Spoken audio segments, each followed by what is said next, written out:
Well, which major party candidate for president is more supportive of our military? That could be a pivotal question in the race between President Joe Biden and former President Donald Trump. As WBZ political analyst John Keller shows us, the fight we're seeing right now about a Biden ad shows how much the campaigns value the military vote.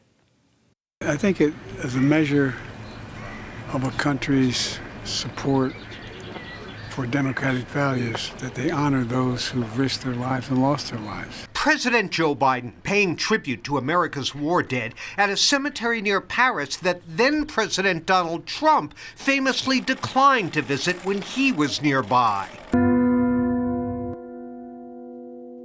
And in two new ads, Biden collects a string of dismissive comments about U.S. veterans attributed to Trump and shows angry New Hampshire veterans lashing out. I see a man in Joe Biden who accepts accountability and responsibility. And when I see his predecessor, Donald Trump, I see a man who is only in this for himself. He's a draft dodgers. In a video posted to his Truth Social website, Trump fights back, attacking Biden as indifferent to military sacrifice.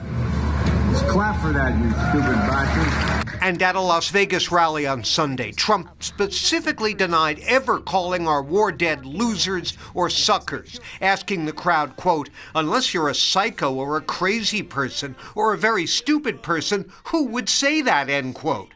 So, who's telling the truth? Those specific comments were quoted in a 2020 magazine story and reconfirmed years later by retired General John Kelly, Trump's former chief of staff. And sometimes Trump's insults have been caught on tape, like this 2015 assessment of Vietnam War POW John McCain.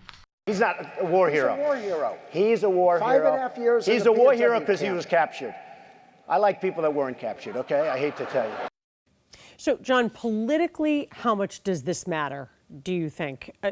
For each candidate, are veterans and people who serve in the military that big of a voting bloc, or is it the way it makes every American feel? Well, I think the answer is a little bit of both, Paula. About 6% of Americans have some military service. Not that big a group, but they tend to be very engaged with the community and with current affairs, and they're very much up for grabs. Older vets, polls show, tend to back Trump. Younger vets and active duty personnel lean Biden.